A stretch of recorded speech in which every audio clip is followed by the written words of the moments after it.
विकास का एजेंडा कौन सेट करेगा, ये सब इन्हीं सीटों से तय होता है। और ये जो चरणबद्ध मतदान की बात है, फेजेस में वोटिंग, क्या इसका चुनाव प्रक्रिया पर कोई असर पड़ता है? हाँ, बिल्कुल पड़ता है। ये सिर्फ एक लॉजिस्टिकल जरूरत नहीं है, मतलब सिर्फ इंतजाम की बात नहीं है।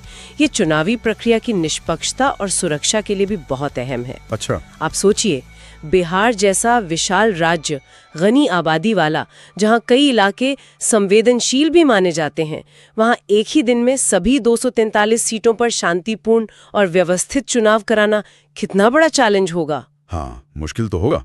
सुरक्षा बलों की तैनाती वगैरह। हाँ, सुरक्षा बलों की तैनाती, चुनाव अधिकारियों का प्रबंधन, ईवीएम मशीनों की मूवमेंट, ये सब बहुत बड़े पैमाने का काम है। अलग अलग चरणों में चुनाव कराने से चुनाव आयोग को अपने संसाधन, मतलब रिसोर्सेज, बेहतर तरीके से इस्तेमाल करने का मौका मिल जाता है। ठीक है। सुरक्षा बलों को एक चरण से दूसरे चरण में मूव किया जा सकता है, जिससे हर जगह पुख्ता इंतजाम हो सके। चुनावी प्रक्रिया की निगरानी, मॉनिटरिंग ज्यादा असरदार हो जाती है। और सबसे जरूरी बात, मतदाताओं के लिए भी वोट डालना ज्यादा सुरक्षित और आसान हो जाता है।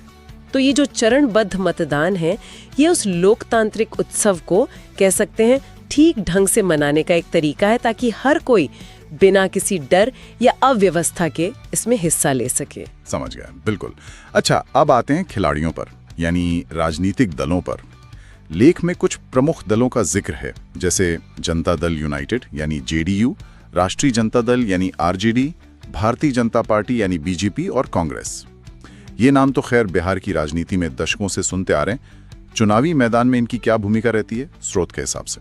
देखिए, ये दल बिहार की राजनीति के मुख्य स्तंभ कह सकती हैं आप।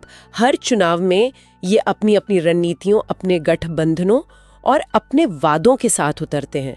जेडीयू, आरजेडी, बीजेपी, ये पार्टियां तो लंबे समय से या तो सत्ता में रही हैं या मुख्य विपक्ष की भूमिका में। हाँ, मुख्य खिलाड़ी तो यही है। बिल्कुल। कांग्रेस भी एक राष्ट्रीय पार्टी होने के नाते अपनी उपस्थिति दर्ज कराती है, चाहे वो किसी गठबंधन में हो या अकेले। तो स्रोत शायद यही बता रहा है कि चुनाव मुख्य रूप से इन्हीं दलों के इर्द गिर्द घूमता है। इनके नेता जनता के सामने अपनी नीतियां रखते हैं, घोषणा पत्र जारी करते हैं, वोट मांगते हैं। ये पार्टियां ही एक तरह से चुनावी विमर्श का, मतलब डिबेट का एजेंडा सेट करती हैं। और जब ये दल जनता के बीच जाते हैं तो किन मुद्दों पर बात होती है?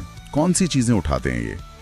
लेख बताता है कि विकास, शिक्षा, रोजगार, कानून व्यवस्था और बिजली, पानी, सड़क जैसी बुनियादी सुविधाएं, ये वो मुद्दे हैं जो वोटरों के लिए अहम होते हैं।